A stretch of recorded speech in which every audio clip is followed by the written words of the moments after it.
He wrenched the saddle strap tight as the mare reared, dust kicking wild under iron hooves, his bad shoulder grinding where a blade once split it deep. The horse fought him, so did the breath in his chest. Then he saw it, beads at her throat, Apache pattern, cut loose but not free. She stumbled out of the scrub, eyes sharp, hand shaking on his reins. "I won't be taken alive, I need your horse." Riders thundered far off. Closing, he could leave, should leave. Instead, his grip steadied. Because letting her ride meant choosing a war that would not end with him. Before we ride deeper into the story, hit subscribe, ring the bell, so you'll never miss another ride through the legends of the Wild West. Now let's get back to the trail. Elias Rourke did not answer her right away. He caught the mare's bridle with one hand and the woman's elbow with the other as her knees buckled in the dust. She was lighter than she looked, not weak, just running on the last of herself. Her breath came sharp and ragged. One sleeve hung torn to the shoulder, and dark bruises ringed her wrist where iron had bitten deep. The beads at her throat were old work, not trade store trinkets, family work, kept close, worth dying with. The thunder behind them rolled nearer. She tried to pull free and reach for the saddle horn. The horse. Elias glanced once toward the ridge. Riders, 3, maybe 4, hard to tell through the blowing dirt. Enough. He had seen the shape of pursuit before, men leaning low, killing pace, not law riding to keep order. Men riding to finish something. He shoved his boot into the stirrup and hauled her up first. She hissed through her teeth but did not cry out. That told him as much as the cut on her temple and the dried blood at her collar. She had already spent the part of herself that begged. Then something white flashed from inside her torn jacket and dropped into the dust. A folded paper. Elias snatched it up before the wind could take it. The page was creased, stained, half torn at the edge. Army seal at the top, not fresh, a list beneath it. Names, ages, notations in a cramped hand. Beside one line was a mark drawn heavier than the rest, as if someone had pressed the pencil hard enough to break the point. Female, 22, delivered alive. His jaw tightened.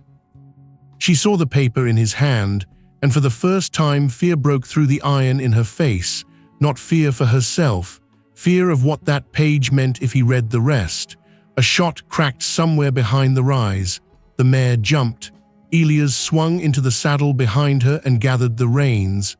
Which way? She lifted a shaking hand toward the dry wash cutting north through the flats, not the road. He turned the horse hard and drove her off the yard. Dust burst around them. The cabin, the water trough, the split rail fence he had mended that morning all fell behind in a blink. His shoulder flared hot with every stride. He ignored it. The old wound had no new complaint worth hearing. They dropped into the wash where scrub oak and stone broke the sightline.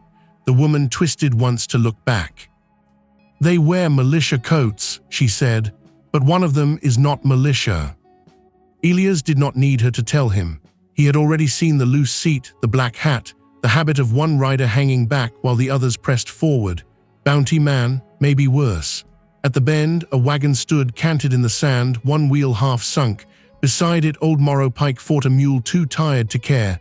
Morrow looked up as Elias shot past, and his weathered face went slack at the sight of the passenger. "Rourke," he shouted, "don't you do this. They're saying she killed a sergeant down in Cobber Pass.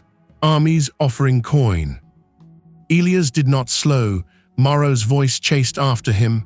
"You carry her, you carry all of it. Militia, army, every fool hungry for reward." The words struck because they were true. Elias felt the paper against his palm, damp now from sweat. Delivered alive, not justice. Inventory. The woman sagged back against him for one brief second, then forced herself upright again, proud even half broken. "You can still leave me," she said. Elias looked ahead where the wash narrowed into stone and shadow. One trail led toward town, law, witnesses, and a rope disguised as order. The other led into bad country where old blood and older hatreds kept score. Behind them, the riders split apart, and when Elias saw one peel off toward town, he understood the danger had already outrun them. Elias kept the mare in the wash until the stone walls rose close enough to blunt the wind. Only then did he ease her down from a punishing run to a hard, ground-eating pace. The animal's neck shone dark with sweat. Foam flecked the bit. The woman in front of him sat rigid despite the tremor in her shoulders, one hand locked white around the saddle horn, the other pressed against her ribs, as if she were holding herself together by force alone.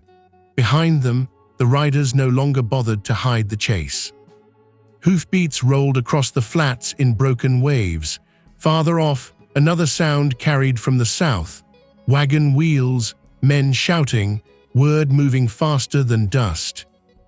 Elias looked once toward the rim of the wash and saw old Morrow Pike still standing beside his canted wagon, hat in hand, watching them go as if he were watching a man ride into his own hanging. Morrow's warning had landed where it was meant to land. Army, militia, reward, town men willing to call any cruelty law if it came with a paper seal and enough fear behind it. The woman twisted enough to glance back at him. "You heard him." "I heard. You still have time." He almost laughed at that, not from humor, from the shape of the lie. Time had been what he had when she first came out of the scrub with dust in her mouth and fury in her eyes. Time had been what he had before he saw that list, before he saw her wrists. Before one rider peeled off toward town to carry the news that Elias Rourke had taken a hunted Apache woman into the broken country. That was finished now. He touched the folded paper inside his coat. It felt hotter than the sun. "Tell me what's on that page," he said. She went still. The wash bent north and tightened. Tamarisk clung to the banks. Mesquite roots twisted through dry sand like knotted fingers. The place smelled of heat and old mud. Not enough cover, not enough water. "Only distance. You can read," she said after a moment. "I asked what's on it." "A sail." The word settled between them. His jaw tightened. "Not a warrant." "No. Not transfer papers." She gave one brittle breath that might have been the wreck of a laugh. "A man can name a thing, anything he wants, before he sells it." The mare stumbled in a patch of loose stone. Elias steadied her with his knees and kept her moving. He had known before he asked. The paper had said enough. Delivered alive. Age. Markings in the margin like livestock counts. But knowing a thing in the eyes and hearing it spoken were different burdens. Who wrote it? An army clerk. Maybe two. Men with clean cuffs and soft hands. They wrote while others held the chains. "And you?" She was quiet long enough that he thought she would not answer. "Taken near Cobber Pass," she said at last. "3 women, 1 old man, 2 boys. We were split before dawn. I don't know where the others went." Elias felt his shoulder pull under the weight of old anger he had spent years trying not to carry. Not because he was innocent of such things, because he was not. He knew too well what men could make ordinary when enough uniforms stood around to bless it. The hoofbeats behind them sharpened. He hauled the mare toward a sloping bank and drove her up out of the wash. They came into a strip of bad ground strewn with volcanic rock, black and broken, where cactus pushed up in mean little clumps and the trail vanished into hardpan. The mare snorted and fought the footing. "Why not stay low?" the woman asked. "Because they expect it." He turned them west for a dozen hard lengths, then south along the ridge, then cut back north through a narrow spill of stone where the tracks would scatter. The mare's lungs labored. Elias could feel the pounding of her heart through the saddle leather. She was a good animal, too good for this. The woman looked down as they crossed the basalt shelf. "You're trying to break the trail." "I'm trying to make them guess." "And if they stop guessing?" "They won't. Men chasing reward don't think alike for long." A shot cracked behind them. The ball skipped off stone somewhere low and left, whining into distance. Whoever had fired did it to press them, not to hit. Yet, Elias slid the rifle from its scabbard and laid it across his thigh. He did not aim, he just held it where it could be seen if anyone gained the rise behind them. "Do you know those men?" she asked. "One of them." That was all. He had seen the loose seat and the black hat. Men wore hats, that meant nothing, but there was a certain way some men sat a horse when they meant to own the country ahead of them, as if the land had already agreed to their violence. Elias knew that kind of posture. He had ridden beside it once. The woman's hand tightened over her ribs. Dark wetness showed between her fingers now. Not much, enough. You're bleeding. So are you. He looked down. She was right. The old wound in his shoulder had torn open under the strain, not badly. A line of damp had spread beneath his shirt near the seam of his coat. He shifted the rifle. We'll both complain later. That earned the smallest change in her face. Not a smile, not even close. But the hardness in her mouth eased for half a second, as if she remembered what human speech sounded like when it was not a threat. The ridge ahead ended in a stand of pale stone bluffs broken by a narrow cut. Elias knew the country in pieces, enough to move through it, not enough to trust it. Beyond the bluffs, the ground rose into Apache land where every arroyo could turn into a grave for a man who arrived wrong. He slowed the mare near a dead juniper and listened. No hoofbeats close. No voices. Wind rasped through dry needles. A raven lifted off the bluff and wheeled once above them. The woman pointed toward the cut. There. He looked at her. You know it. She nodded. He should not have liked the relief he felt. It did not mean safety. It meant she had not been running blind. Meant she had been running towards something, towards someone, which also meant there were men behind them who likely knew that too. The cut narrowed fast. He dismounted and led the mare in by the reins, forcing the animal sideways through the tightest part where Rock's shoulders crowded close enough to scrape leather. The woman swayed in the saddle but stayed upright. Sweat streaked tracks through the dust on her face. At closer range, he saw the bruising at the base of her throat, half hidden by the beads, fingers. Someone had tried to break more than her body.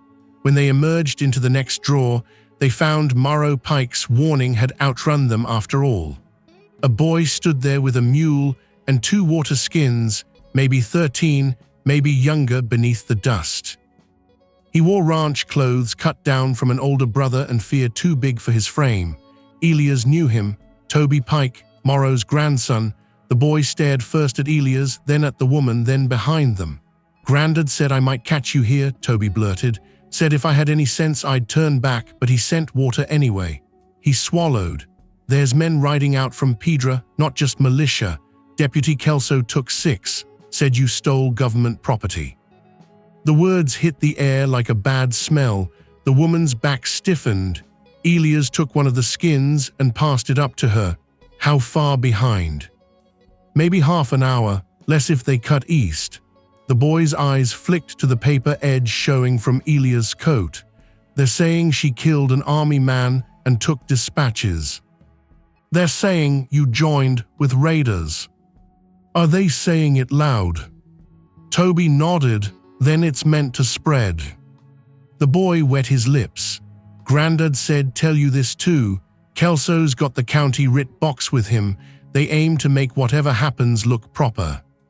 Proper, Elias had heard that word over too many ugly things. He took the second water skin and drank only enough to wet his mouth before handing it back to Toby. Go home. The boy did not move. You gonna keep riding with her? Elias looked past him to the southern rise where heat wavered over open country. Men would be crossing that by now with warrants in their saddlebags and greed in their teeth. Yes. Toby's eyes widened, not because he doubted the word, but because Elias had said it without pause. You won't make town again if they decide against you. I know. And if the Apache find you first? They already might. The boy flinched. The woman drank at last, not greedily, carefully, like someone who had learned that even water could be taken away if you seemed to want it too much. Then she held the skin out to Elias instead of keeping it. He took that measure of her and said nothing. Toby stepped closer, lowering his voice, as if the rocks themselves might carry his words. Grandad said there's a black-hatted man with Kelso, not Law. Kelso still listens when he talks. Elias felt the back of his neck tighten. What name? Didn't hear one. He had not expected to. He took the rifle in one hand, the reins in the other. You were never here, Toby. The boy gave a sharp, almost offended nod. I know how to lie. That's not what I said. Toby looked at him for a beat, then something older than his years moved through his face. He touched 2 fingers to his hat brim. Then don't die for folks who'd never do the same. Elias almost answered, did not. There was too much truth in the warning and not enough room for it. He led the mare past him into the cut. The woman spoke once they had gone 20 yards. The boy thinks you're making a mistake. He's not wrong. Then why? There it was again, not accusation, not gratitude, a demand for the shape of a man's spine. Elias climbed back into the saddle behind her. The mare lurched, tired now. He kept her at a measured pace. Faster would break her, slower would kill them. Because men riding with writ boxes don't make a woman government property, he said. They make themselves thieves with stationery. She said nothing for a long time after that. The land changed as afternoon deepened. The cut gave way to higher country where the earth turned red and broken, stacked in shelves and gullies that folded over one another like cracked hands. Cedar appeared in sparse stands. Wind moved cooler there, carrying shadow ahead of evening. Tracks became harder to read. Good. It also meant sightlines shortened. Less good. They crossed a dry seep where mineral stains bled white down the stone. Elias halted, slid off, and crouched. Fresh sign. A horse had watered there recently, though there was no water left now, only damp under the crust and the sharp smell of disturbed clay. He touched the hoofprint, not militia issue, smaller horse, unshod. The woman watched him. Scouts. You sound relieved. I'm alive enough to be relieved by the right danger. He straightened and looked west. No movement. Still, the air had changed. The country no longer felt empty. It felt occupied. They pushed on. Near sunset they reached a narrow bench between 2 rises where agave spears stood in clumps, and the sky opened wide enough to show the first pale burn of evening behind distant mountains. Elias pulled the mare under an overhang of rock just deep enough to hide her shape from below. He let the woman down, and she nearly collapsed before catching herself on the stone. Sit. I said I can stand. You said you could walk too. That drew a flash from her eyes, hot enough to prove life had not drained out of her yet. Good. She sank down with her back to the rock. Elias crouched and opened the water skin. Her side wound was not deep, but it was angry. Rope abrasion on both wrists, a cut along the temple, bruising down one arm, signs of handling, signs of transport, signs of men who believed possession granted permission. He tore a strip from the lining of his own coat and handed it to her. Press this. She took it. You do this often. Patch people up. Take the side no one believes. He looked away, toward the descending light. Below them, far off, dust moved in 2 separate lines now, one force larger, one smaller, the town posse and someone else. No, he said, I mostly keep to myself. She tied the strip in place with quick, practiced hands. That sounds like a man who learned not to trust what he's part of. He met her gaze then. She held it, too observant by half. What's your name? He asked. She hesitated. Then, as if making a choice she did not enjoy, she said, Nita. It suited her, short, hard to bend. Elias. I know. He almost asked how. Didn't. The answer would come or it would not. Darkness thickened by degrees. The mare rested with one hind foot cocked, sides still heaving. Elias checked the cinch, rubbed her neck, then took a position near the lip of the bench where he could watch the draw below. Nita spoke into the growing dark. If they catch me, they won't take me back. You said that. I need you to hear it as truth, not drama. His mouth hardened. I heard it the first time. Would you stop me? The question reached him in a place he had armored years ago. He kept his eyes on the draw. I don't know. That's an honest answer. It's the only kind worth much at dusk. Silence fell, wind moved. Somewhere below, a coyote barked once and stopped. Then Elias saw it, not movement first, light, a brief shielded glimmer from the lower ridge to the south, lantern hooded and uncovered. Signal work. He flattened against the rock and listened. A second glimmer answered from farther east, not random, men placing a net. He slid back to Nita and spoke low. Up. She was on her feet at once. What? They're signaling below, 2 groups at least. Her face closed down. They know the passes. Or someone told them. He looked at the mare, tired, useful only once more if he asked too much of her, then at the black shapes of the higher ridges beyond. Apache country, if the old lines still meant anything. Hostile ground for one man, better odds than writ boxes and deputy chains. He had the choice laid plain before him now. Veer east, ride through the night toward some hidden canyon and try to shake lawmen who would call their bullets duty. Or take the higher route west, where unseen eyes might judge first and listen never. Safety was not safety anymore, only versions of danger with different names. Nita saw him measuring it. If you leave now, she said quietly, you might still outrun your part in this. He looked at her side, the bruises on her throat, the paper that still seemed to burn through his coat. Then he looked down at the signals blooming one by one in the dark below like patient little lies. No, he said. He led the mare out from the bench and toward the higher route. Nita did not move at first. Why not? He paused only long enough to answer. Because men who sell people count on everybody else choosing the safer road. Then he mounted, reached down, and pulled her up behind him instead of in front where a prisoner would sit. A small thing, a clear one. Below them, a voice rose faint in the dark. Deputy Kelso, carrying farther than sense should allow. Rourke, you're riding against the county now. Elias touched his heels to the mare. Then the county should have kept better company. They climbed into the high country with the dark thickening around them and the lower trails alive behind them. The route narrowed to ledges and broken shelves where the mare had to feel for footing. At times Elias had to dismount and lead her, his shoulder blazing every time he steadied her weight. Nita walked when she could. When she could not, he pushed her back into the saddle and said nothing about it. By midnight, the moon had risen thin and mean over the rock, silvering every edge. The country felt older there. Less like land men owned and more like land that tolerated them. That was when the signs began, not tracks, not at first. A hawk feather tied with sinew to a branch at eye level, a stone cairn that had not been there by chance, a strip of red cloth caught on a thorn where no cloth should be, warnings or markers. Elias could not tell which.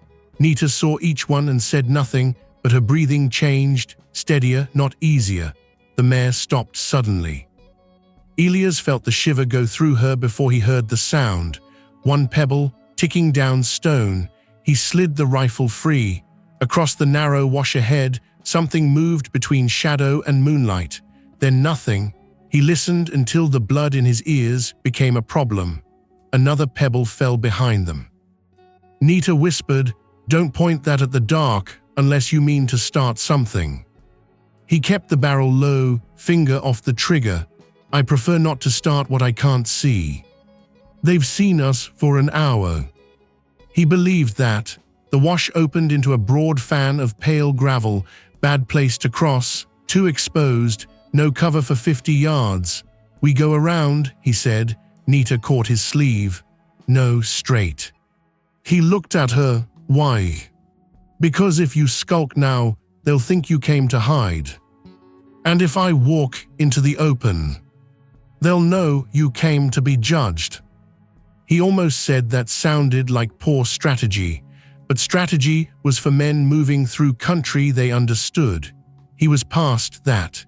He lowered the rifle and stepped out onto the gravel, leading the mare by the bridle. Nita walked beside him.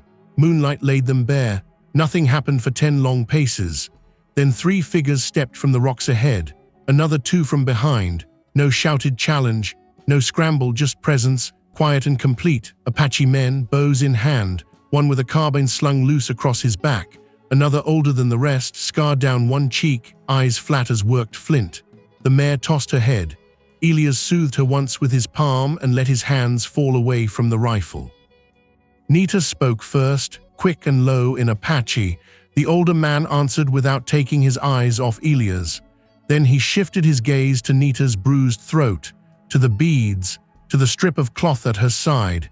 His face changed by almost nothing at all. He spoke again. Nita answered in English this time for Elias. "He asks if you brought me by force." Elias looked at the man, not at her. "No." More Apache followed from the rock, a loose half-circle now, the country itself giving birth to witnesses. The older man said something else. Nita translated. "He asks why you crossed with hunters on your back." "Because they meant to drag her back in chains." She relayed it. A younger warrior spat into the gravel and said a single word sharp enough to cut. Nita did not translate that one. Elias didn't need her to. The older man stepped closer. He wore no badge of authority that Elias could recognize, yet the others made room around him without thought. His gaze moved over Elias' coat, the torn shoulder seam, the dust, the fatigue in the mare. Last, it landed on the edge of the folded paper inside Elias' breast pocket. He held out his hand.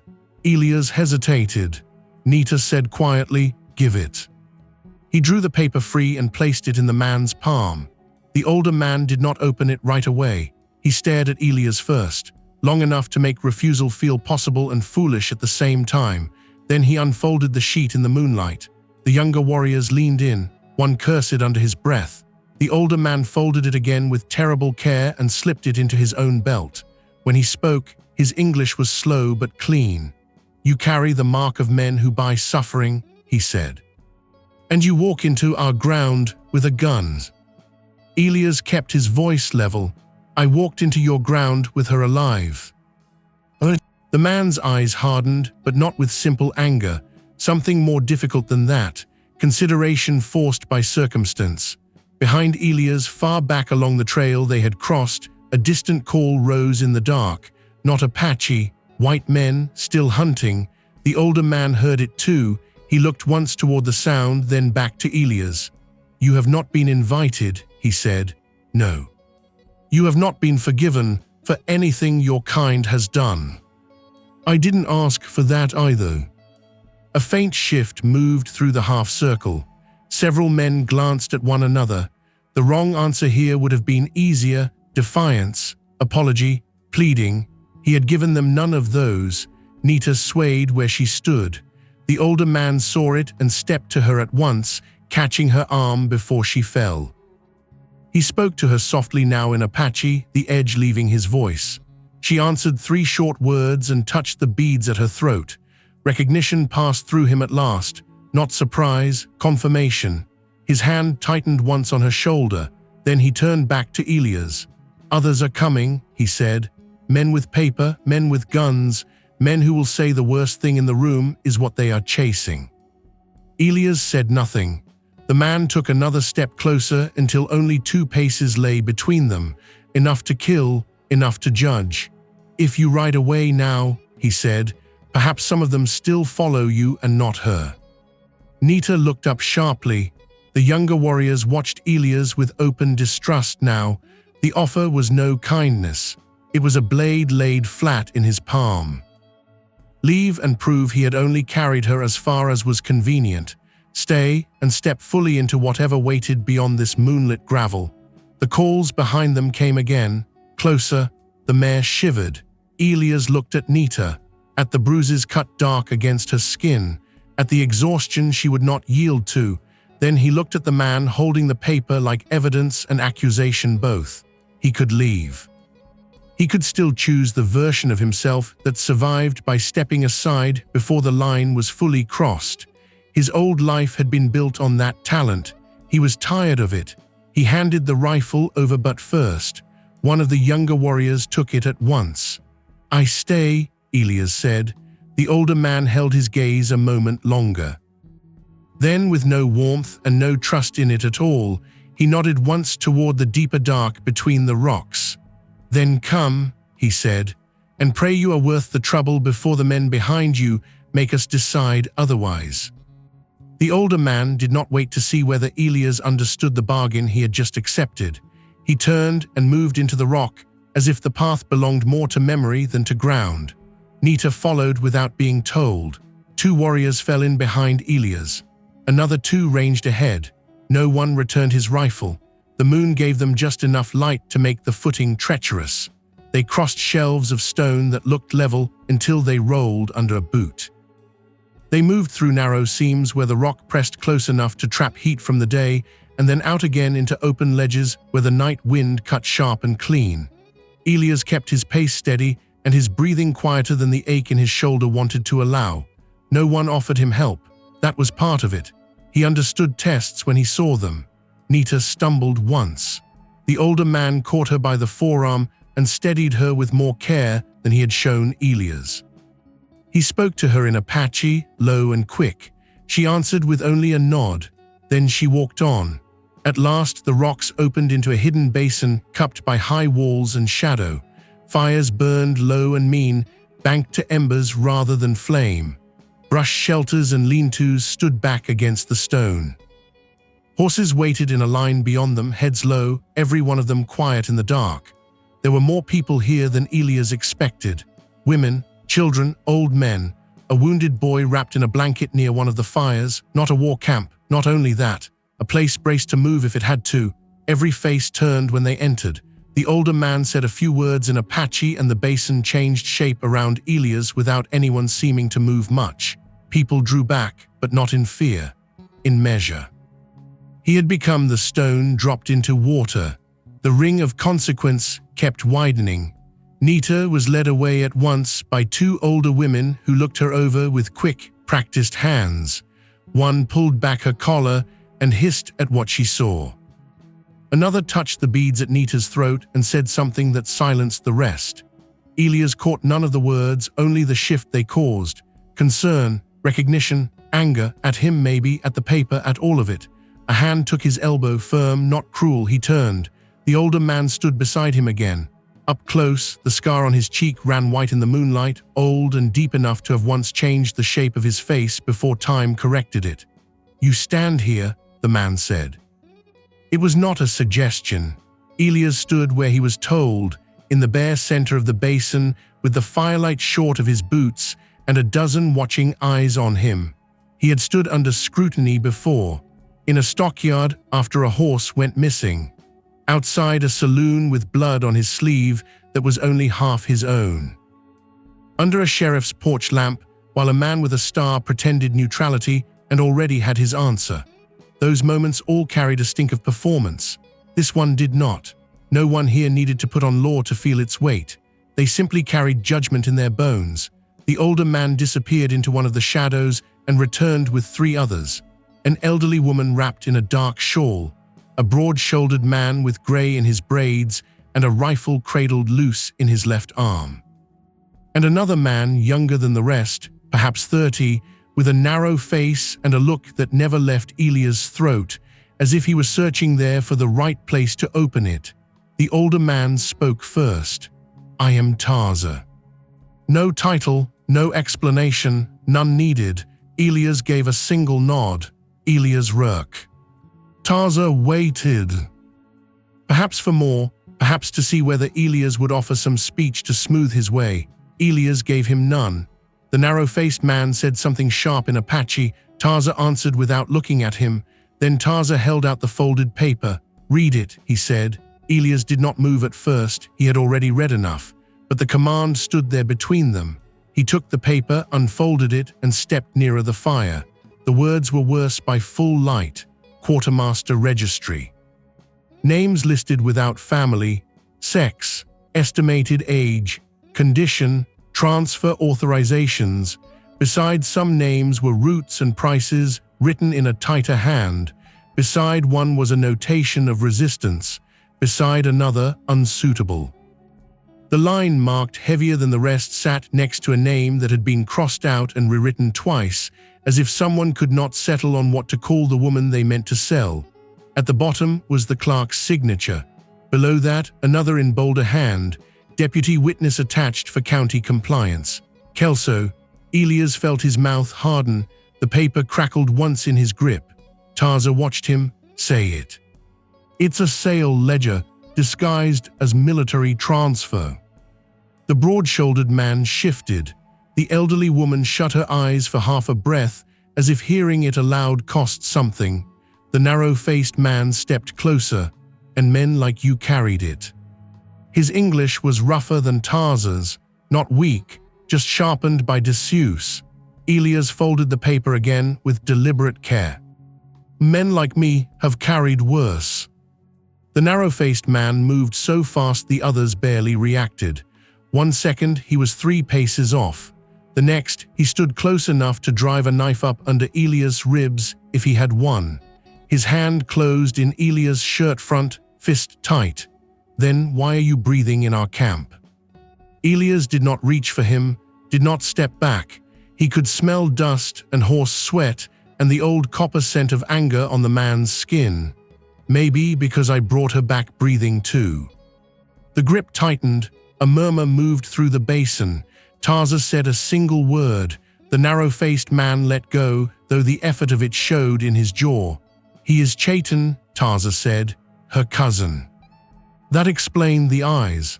Chaitan spat in the dirt near Elias' boot and stepped back, but only 1 pace. Close enough to return if the answer failed him later. Tarza took the paper again and handed it to the elderly woman. She looked it over without changing expression. Then she fed 1 corner to the coals and watched until the fire took. She did not burn the whole thing, only enough to mark it. Evidence, not ash. Good. Tarza's gaze settled on Elias once more. You carried her when others chased. That is one truth. He pointed with his chin toward the half-burned paper. You also rode in from the same world that made this. Another truth. Elias accepted it with silence. Tarza walked around him once, not like a predator circling prey, but like a man inspecting a tool he did not yet trust to hold. He took in the torn shoulder seam, the dried blood, the careful way Elias favored one side when he turned. Last, he looked at Elias' hands, split knuckles, rope calluses, old scars across the thumbs. Were you army? No. Deputy. No. Bounty. Once. The word landed hard. Several people near the fires rose partway before checking themselves. Chaitan made a sound low in his throat that might have turned into violence if Tarza had not lifted one hand. Elias kept his eyes on Tarza and did not soften the answer. Lies always smelled stronger to those who had reason to hate them. How long? Tarza asked. Not long enough to say it didn't count. That drew a strange stillness across the basin. Even Chaitan seemed caught by the shape of the reply. Why stop? Tarza asked. Elias looked past Tarza then, not to evade him, but because the answer sat in a place he preferred not to stare at too directly. Near one of the banked fires, a little girl slept with her head in her grandmother's lap. One hand still curled around the edge of a blanket, as if even in sleep she had learned things could be taken. Because the work got easy, Elias said, and the easy part was the ugliest thing about it. No one spoke. The wind moved over the rim of the basin and slipped down through the camp. Firelight bent. Somewhere a horse stamped once. Tarza stopped in front of him again. Easy work for hard coin. Yes. And now? Now I'm standing here without my rifle. A few heads turned at that, not because it was bold, because it was plain. Tarza studied him a long moment. Plain words can be a trick. They can. Are yours. Sometimes. That might have been the wrong answer in another place. Here it only made Tarza's eyes narrow with something more difficult than suspicion. Consideration again. The kind that cost effort. He shifted the question. When she asked for your horse, why not give it and send her on? Because then I could tell myself I had helped without bearing any of the weight.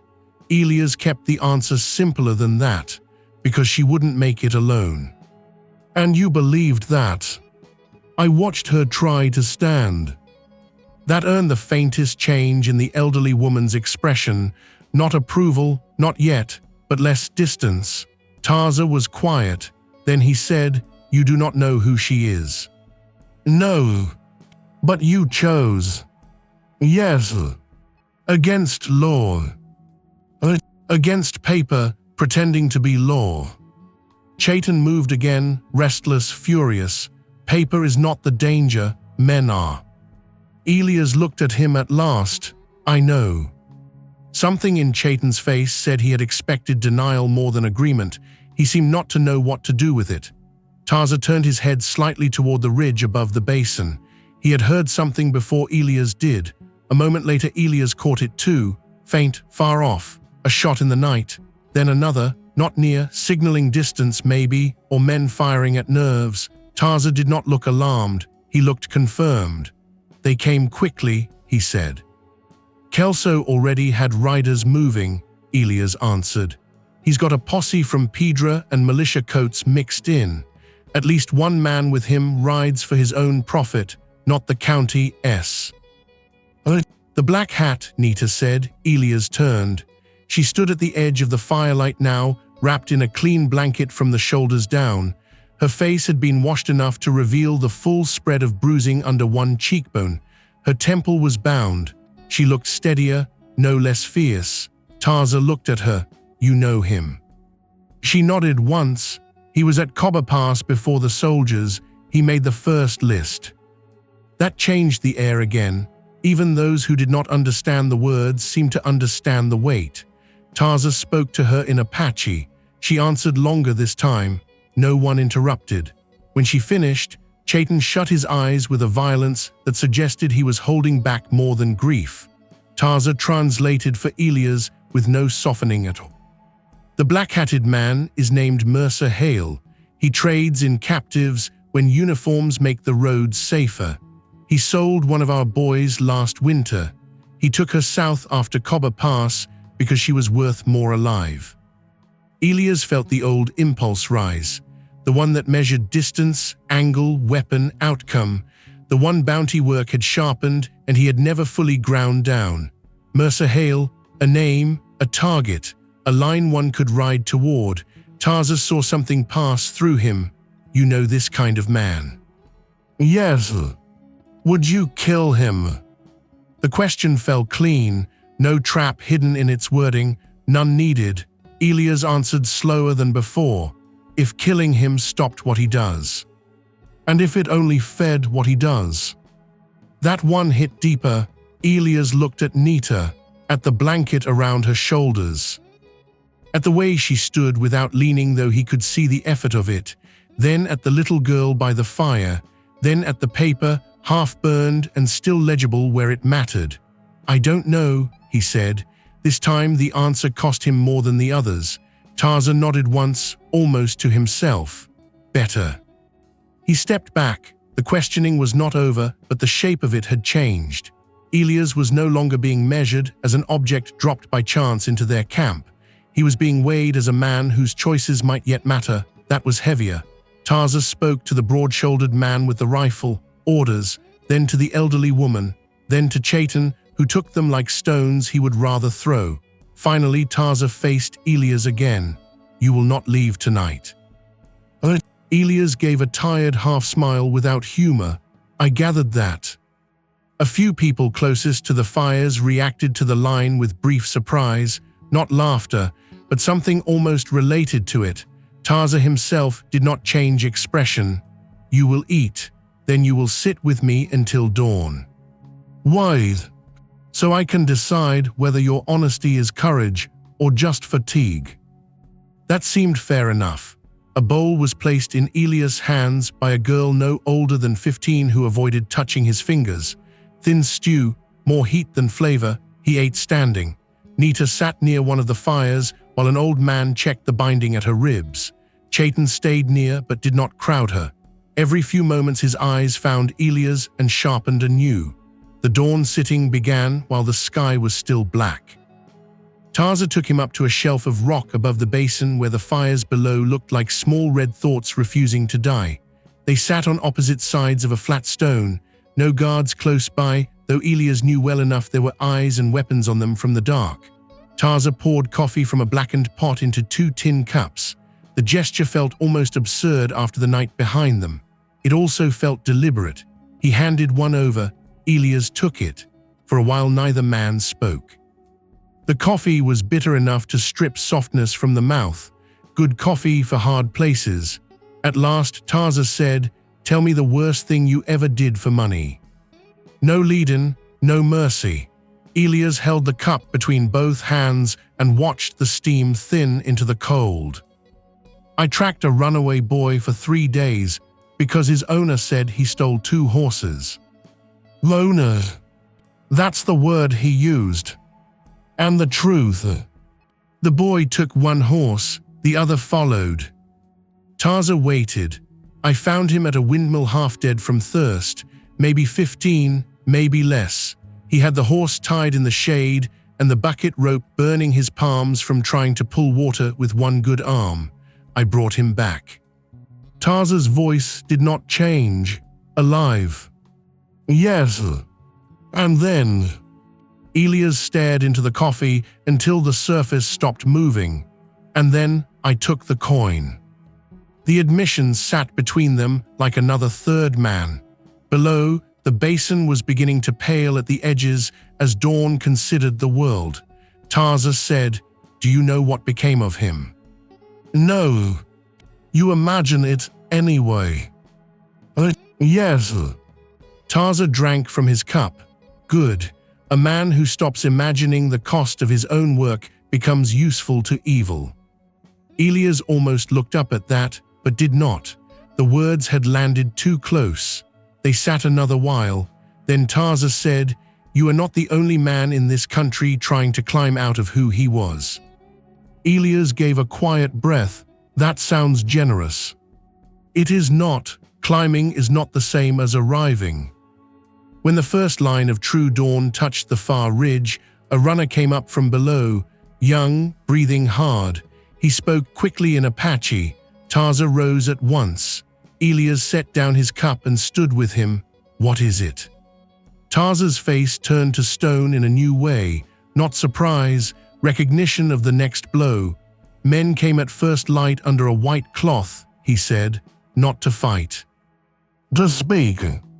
Elias felt his gut tighten. Kelso, or hail, or both. Tarza looked down into the basin where people were already moving with the disciplined speed of those accustomed to leaving before the world closed over them. "They ask for the woman by name," Tarza said. Elias looked at him sharply. "Then they know who she is." "Yes." Tarza's gaze shifted to him. "And they ask for you as well." That was the escalation, the clean narrowing of the road. He had hoped, perhaps without admitting it, that one of his worlds might still remain vague to the other. That hope died there on the dawn shelf. Tarza did not hand him back his rifle. Instead he said, "Come watch what men call peace when they think they still hold power." Below them, 2 riders waited at the mouth of the basin's lower approach with a strip of white cloth tied to a carbine barrel.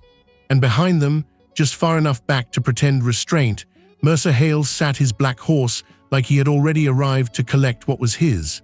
Elias knew him at once. Mercer had not changed much. Same narrow shoulders, same hat pulled low enough to make men guess where his eyes rested and usually guess wrong.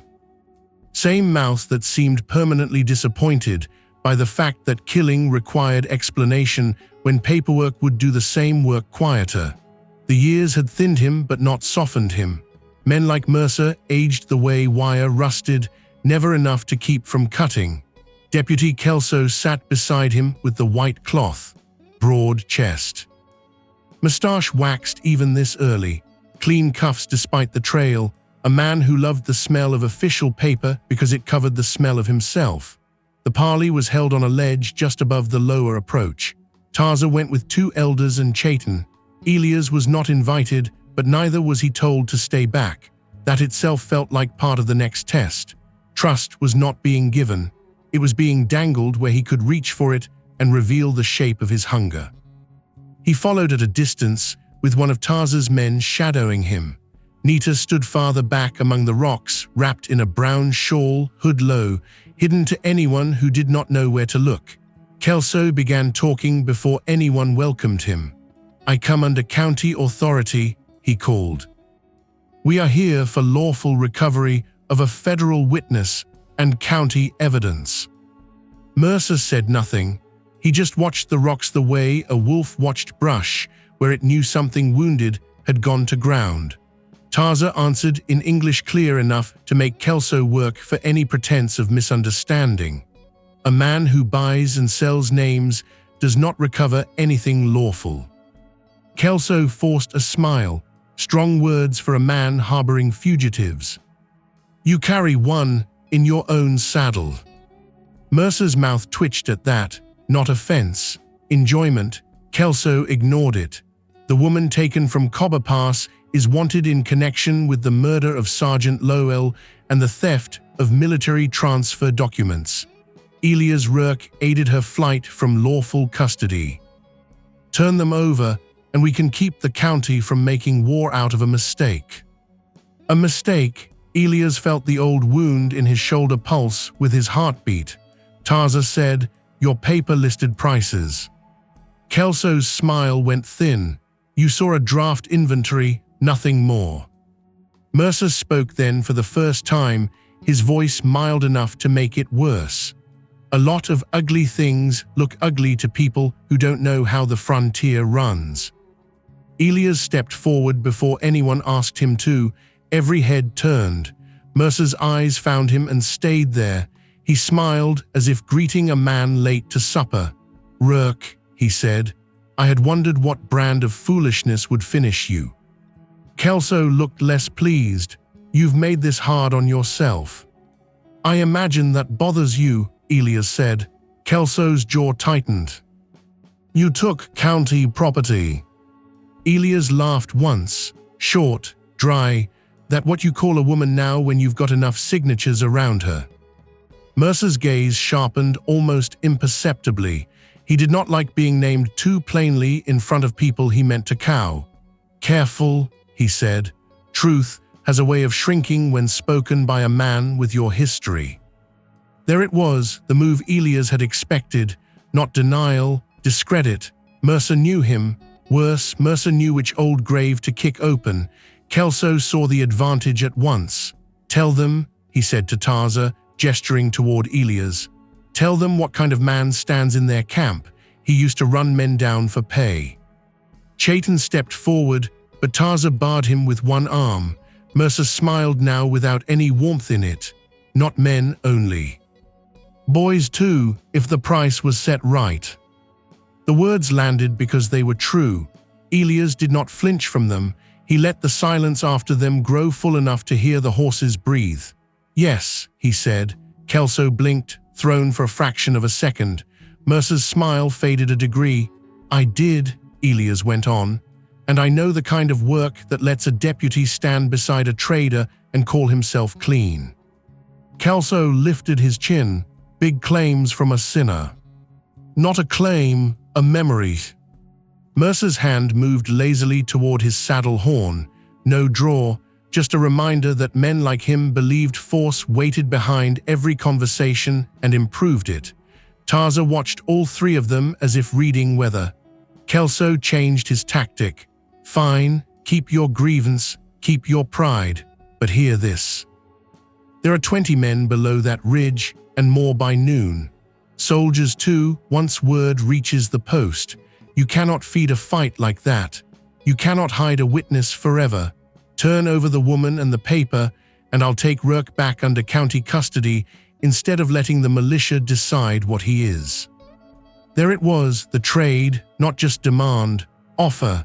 Mercer looked faintly amused, as if he had not expected Kelso to spend Elias so early. Tarza glanced once toward Elias, then back to Kelso. You ask for 2 lives and call it mercy. I ask for order. Mercer added softly, before bad ground gets full of grav. Nita stepped out from the rocks before anyone could stop her.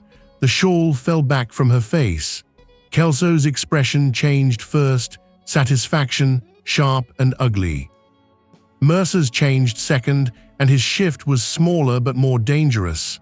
Ownership denied, not lost, yet Nita looked straight at Mercer. You wrote the first list wrong. Mercer's mouth bent. Did I? You forgot to mark what men like you always forget. She took one more step forward, that I was counting too. Tarza's men tensed. Chaitin made a sound under his breath. Elias felt the moment tilt, uncertain which way it would break. Nita reached into her shawl. Mercer's hand snapped to his revolver. So did 3 bows to full draw from the rocks above him. Nita did not pull a weapon. She pulled a small leather packet and threw it at Tarza's feet. Tarza bent, opened it, and drew out a signet ring and a folded strip of oilcloth. Mercer went utterly still. That was the reversal, not loud. Not bloody, worse for men like him because it moved their power from certainty into defense. Tarza opened the oilcloth. Inside was another page, finer paper than Kelso's ledger, written in Mercer's hand and sealed with the ring, routes, buyers, army quartermaster names, county notations, payments due on delivery. Nita's voice did not rise, it cut anyway. He kept his true book close. I took it when he thought chains were enough. Kelso turned toward Mercer too quickly, just a flicker, enough for everyone to see. Mercer recovered first, forgery. Nita looked at him with something close to pity. You should have taught your men to search better. Tarza handed the page to one of the elders, whose face hardened like old bark in winter. Kelso's mouth worked before words came. This proves nothing. It proves, Elias said, that the county's been billing itself by the head. Mercer's eyes slid to Elias. There was no charm left in them now, only arithmetic. He was calculating distances, witnesses, which bodies would need to drop first. Tarza saw it too. He lifted the signet ring. The dawn struck the metal and flashed. Now, he said, and his voice carried farther than Kelso's ever had, you will tell me why men who came for one woman are so frightened of a page. No one answered at once. That silence was the new direction of the story. It had turned under everyone's boots. Mercer finally smiled, but this time there was no ease in it at all. Because pages burn, he said. Then he drew. The first shot did not hit who he aimed at. Elias moved before the sound finished cracking. He hit Kelso sideways with his shoulder and took them both to the dirt as arrows hissed down from the rocks and Mercer's horse screamed, rearing hard enough to tear the reins from his grip. The ledge exploded into motion. Not battle yet. Choice. Mercer was not trying to win a fight. He was trying to erase proof and ride through the confusion. Tarza shouted in Apache. Chaitin launched himself downhill after the scattered oilcloth page whipping loose in the morning wind. Kelso cursed under Elias' weight and drove an elbow into his ribs. Elias saw the signet ring bounce once on stone and spin toward the edge. Nita ran for it. Mercer saw her. He swung his revolver toward her with murder plain in the movement. Elias had no rifle, only distance. And the story turned on whether he could cross it in time. Elias did not think. Thinking belonged to men with time and distance. He had neither. He hit Mercer from the side just as the revolver bucked. The shot went high, smashing sparks from the rock above Nita's head. Mercer cursed and twisted under him, wiry and stronger than he looked, all tendons and hate. They went down hard on the ledge, skidding through grit and spent ash from the cookfires. Elias caught one glimpse of the signet ring flashing near the edge, then lost it as Kelso lurched upright and arrows hissed down from the rocks. The ledge broke into pieces, men shouting, horses screaming, Chaitin diving after the oilcloth page before the wind could strip it into the ravine. Tarza's voice cutting through the uproar in Apache, not loud, but sharp enough to give shape to panic. Mercer drove an elbow into Elias' torn shoulder.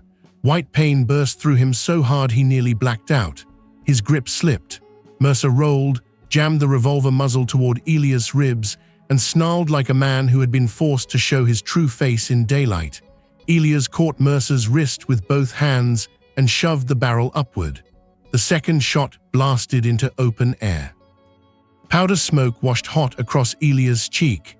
"Should have left the girl to the chain," Mercer spat. Elias drove his forehead into Mercer's nose. Something cracked. Mercer reeled back with blood pouring over his mouth. Elias wrenched the revolver free and flung it off the ledge before either of them could reclaim it. Below, stones clattered where it landed out of sight. Kelso was on his feet again, bent over, one hand clamped to his side where an arrow had grazed him. He stared not at the men fighting but at the papers, always the papers. One half-burned ledger page had blown against a rock. He lunged for it. Nita reached it first. She snatched it up and stepped backward, shawl falling from one shoulder, face set and pale. Mercer saw her. The change in him was instant, not rage. Calculations stripped clean. If he could not own the proof, he would erase the witness carrying it. He shoved Elias away and sprang up. Chayton came at him from the left with a knife. Mercer snatched Kelso by the coat and dragged the deputy across his own body like a shield. Chayton checked the strike an instant too late. The blade cut Kelso's sleeve and blooded his forearm. Kelso cried out staggered, and Mercer kicked him forward into Chayton's path. That one heartbeat was enough. Mercer bolted downslope. "Alive!" Tarza shouted. It was an order to his own men as much as a warning to Elias. Few things were harder to catch alive than a man who had just watched his life narrow. Mercer knew it too. He was halfway to the lower trail before anyone else found clean footing. Elias snatched a dropped carbine from the dirt and started after him, then stopped cold when he heard the next sound rolling up from below. Not one horse, many, the held-back force. Mercer had not come to parley because he believed in words. He had come to mark the basin and fix their position while the rest of his men closed. Tarza heard it too. He looked once down the lower approach, and all the patience in his face turned into decision. "Move everyone," he called in Apache. "Now."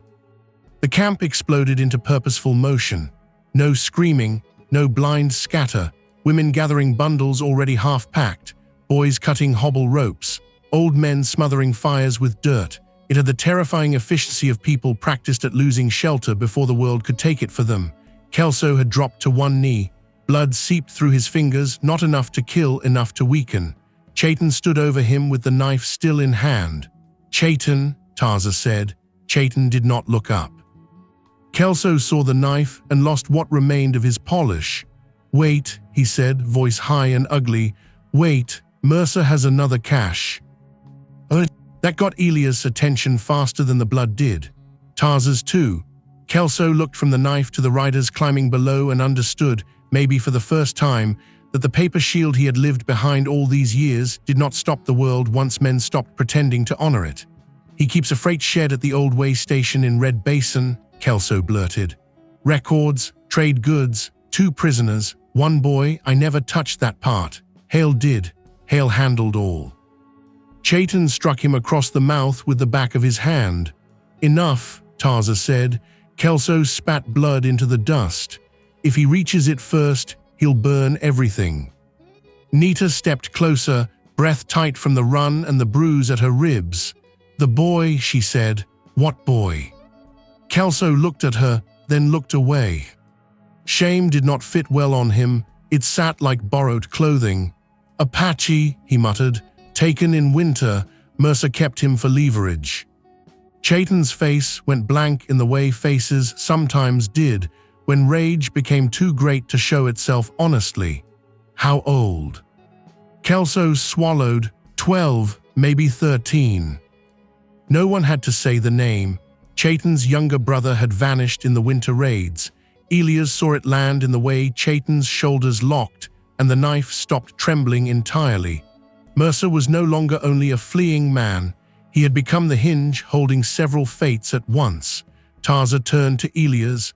"Where is Red Basin?" 2 hours if a horse can still run, longer through the wash. And Mercer. He'll know every fast cut from here to there.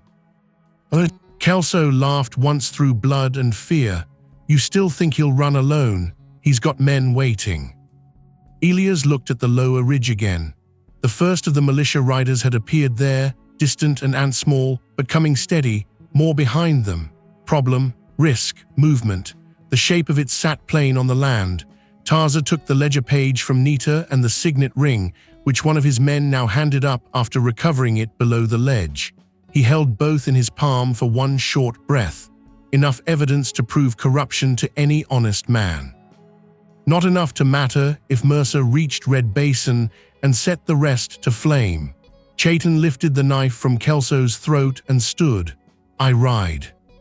So do I, Nita said. No, Tarza answered at once, her eyes flashed. He took me there, I know the locks. And you are hurt. And my hurt is already part of it. Tarza faced Elias. If we scatter now, the militia follows our families. If we stay, Mercer burns the proof and the boy dies. Elias knew what came next before Tarza spoke it. You know the white man's roads, Tarza said. You know the way men like Mercer think when a trail turns against them. Kelso barked another laugh, weaker this time. He knows because he is one. Chayton stepped toward him again. Tarza stopped that too with a look. Elias looked at Nita, then at the children being lifted onto horses, then at Kelso bleeding into his own fine coat, then at the dust rising from the lower ridge where official men came to do unofficial work under cleaner names. If he rode with Tarza's people, he might help get them clear. If he rode after Mercer, he might stop the fire before it started. If he did nothing, the choice would still be made, just by worse men. I go to Red Basin, Elias said. Chayton nodded once, already moving. Tarza studied Elias for one long moment. If you find Mercer first. There was the hard center of it. Revenge would be easy, a bullet in a running back, a body in a wash. Men like Mercer left the world little poorer for their dying, but often cleaner in the telling. Dead men could be lied over. Dead men made convenient endings. Then I bring him back if I can, Elias said. Chayton swung toward him, fury hot and fresh. If you can. If I can, Elias repeated, and met his eyes. Alive men speak louder than Grav. Alive men also keep hurting people. That's true. Then why not end him? Because some kinds of justice only mattered if they were seen. Because Elias had spent too much of his life solving ugliness with a body and a silence. Because a dead Mercer Hale would leave the county room to say anything it pleased. He did not explain all that. He only said, because I'm tired of men like him dying into legends they didn't earn. Tarza heard the deeper part anyway. He handed Elias the signet ring. For the door, he said. Then after the smallest pause, he handed him back a rifle, not Elias' own. Another one, worn stock, good balance, trust then, not complete, enough. Nita stepped forward and caught Elias' sleeve before he turned. There's an iron cage inside the main shed, she said. Mercer keeps the key on a chain inside his vest. If the key is gone, the hinge pin knocks out from the bottom. He nodded, her hand tightened once, then left him. If the boy is there, don't promise him anything. Why? Because men in cages hear promises until they stop believing words altogether. He took that with him. Chayton hauled Kelso to his feet by the collar. He rides too. Kelso went white. No. Tarza's answer was flat. Yes. For witness, Elias asked. For consequence, Tarza said. That too seemed fair. They left with 6 riders while the basin emptied in the opposite direction. Elias, Chayton, Nita despite Tarza's refusal, 2 of Tarza's men, and Kelso tied to his saddle and cursing every jolt. The route down from the hidden camp was steep enough to punish weak horses and men who deserved it. The sun rose higher, heat came fast, dust found every cut and made it sting. No one spoke much at first. The country widened and lowered. Cedar thinned into scrub. Rock gave way to a hard wash silvered with old flood scars. Red Basin lay beyond a line of buttes like broken teeth, an abandoned ore route once used to weigh freight before the rails shifted north and left the station to coyotes and smugglers. Elias kept seeing Mercer's face from the ledge. Not angry, not afraid, busy. Men like him were never more dangerous than when inconvenience first touched them. He would not waste time mourning lost arrangements. He would be stripping evidence, moving prisoners, setting a fire, placing a rifleman high. Chayton rode close enough to make his hatred felt even in silence. At last he said, "You still think a live Mercer matters more than a dead one?" "Yes. You think white men punish their own?" "Sometimes." The contempt in Chayton's breath was almost enough to count as speech. Elias let it stand. A little later Nita said, "Mercer punishes fear first.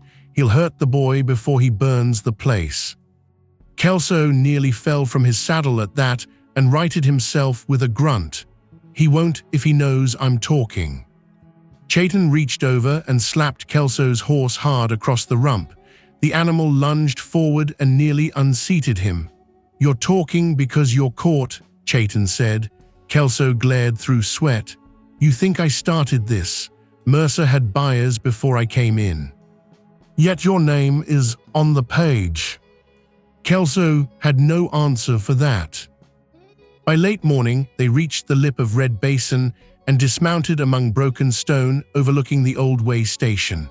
The place sat in a bowl of red earth bleached by years of wind. One long timber shed with a rusted scale arm beside it. A collapsed corral. A water tank leaning drunk. Tracks from recent wagons scored the basin floor. 3 horses tied in the shade. 2 armed men posted where Elias had expected them, one on the tank platform, one inside the busted corral slats with a rifle laid across the top rail. Mercer's horse stood near the main shed. Smoke drifted from the far side, not a full fire yet. Kindling, he was getting ready, and there, half hidden in the shade of the shed wall, stood the cage, small, too small. The sight of it changed the air around Chayton so fast, Elias heard the leather of his saddle creak under the force of his grip. Nita looked through the spyglass Tarza's man handed her.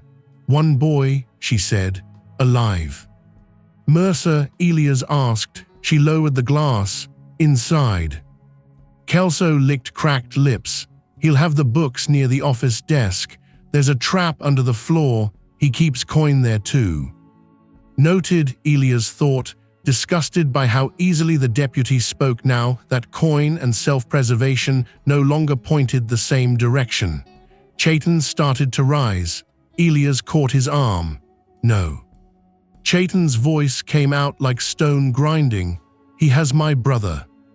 He also has 2 riflemen and a basin built for killing approach. Then I go first. And dive first." Chayton tried to wrench free. Elias held on. The moment stretched. Then Chayton stopped fighting, not because he had calmed, but because he had chosen to store the fury for a straighter line. "What do you see?" he asked. Elias pointed. "Tank man covers the yard. Corral man covers the door. Mercer sits where he can watch both and still reach the cage first." Nita said, "He wants us to rush." "Good," Elias said. "Then we don't." He thought through old habits he hated for being useful. Angles, blind spots, men's appetites. Mercer would trust a white flag only as far as it served him. Kelso would be useful in one way. As bait, Mercer would not expect to see tied and delivered by the wrong side. The idea arrived whole and ugly. Tarza's man watched Elias' face. "You have a plan." "Not a clean one." Kelso heard enough to understand danger when it wore his shape. "No." Elias took the signet ring from his pocket and turned it once in the sun. "You want to live past noon, deputy." Kelso stared at the basin below, where Mercer's horse flicked flies with its tail, and the smoke from the kindling thickened by degrees. "Yes." "Then you ride in and tell Mercer the camp broke south and I'm dead." Kelso went so still Elias knew he was imagining exactly how Mercer might reward failure. He'll know I talked. Then talk better. Kelso shut his eyes, opened them again, and if he shoots me anyway. Elias looked at him. Then at least the county will finally lose a deputy for the right reason. No one smiled. Kelso swallowed. He'll want the ring. Elias held it up. That's why you'll get close. That set the pieces. Kelso rode in first under strip of torn cloth tied to a stick.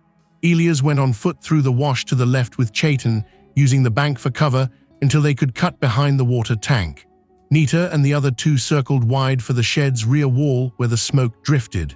If Mercer set flame to the records, they would have only moments. From the ridge, Elias watched Kelso enter the basin alone. Mercer stepped out of the shed almost at once. Even at distance, Elias could see the way he carried suspicion like an extra weapon. His pistol sat low at his hip, one hand near it, one glance already measuring that Kelso had arrived without the right number of men. They talked. Mercer stiffened. Kelso held out his empty hands and shouted something lost to the wind. Mercer took 2 steps closer. Good. Closer. Elias and Chayton slid down the cut behind the tank. The sentry above them smoked a hand-rolled cigarette and stared toward Kelso, giving too much of himself to the distraction. Chayton looked up at Elias once, knife ready. Elias nodded. The sentry made the smallest sound when Chayton pulled him down, more surprise than pain. It ended quickly. They dragged the body into shadow and kept moving. From below, Mercer's voice rose sharp enough now to catch words. "Where is the ring?" Kelso said something Elias could not hear. Mercer struck him. Kelso fell to one knee. Corral rifleman shifted to watch, his back open to the left side of the yard, Nita's side. A shot cracked from behind the shed. The rifleman jerked sideways, dropped his weapon and crashed into the slats. Not dead. Out. Mercer spun. Elias broke from cover at the same instant, running hard for the cage. Mercer saw him and everything narrowed. He fired once. The shot tore across Elias' upper arm and spun him half around. He kept moving. Pain could arrive later. A boy's face had appeared between the cage bars, thin, black-eyed, unbelieving. Nita hit the main shed door and vanished inside. Mercer backed toward her path at once, not the books first. The witness. Elias reached the cage and dropped to one knee. "Key?" he asked the boy. The boy only stared. "Bottom hinge," Nita shouted from inside the shed. "If the key's gone, the bottom." Mercer lunged through the door smoke with a ledger bundle under one arm and his revolver raised toward the sound of her voice. There it was, the choice clean at last. Kill Mercer or save what still breathed and spoke. Elias hurled the signet ring straight at Mercer's face. Instinct did the rest. Mercer flinched. The shot went wide into the doorframe instead of Nita's throat. Elias was on him a heartbeat later, and the final choice of his life arrived in the form of a man's windpipe under his forearm and a boy still locked in a cage behind him while the smoke began to thicken. If this story stirred a memory or two, saddle up with us again. Hit subscribe and help this old frontier tales alive. Out here, every name, every trail, every sunset still matter. So till we meet again, friend, keep your hat tipped to the past and your heart pointed west.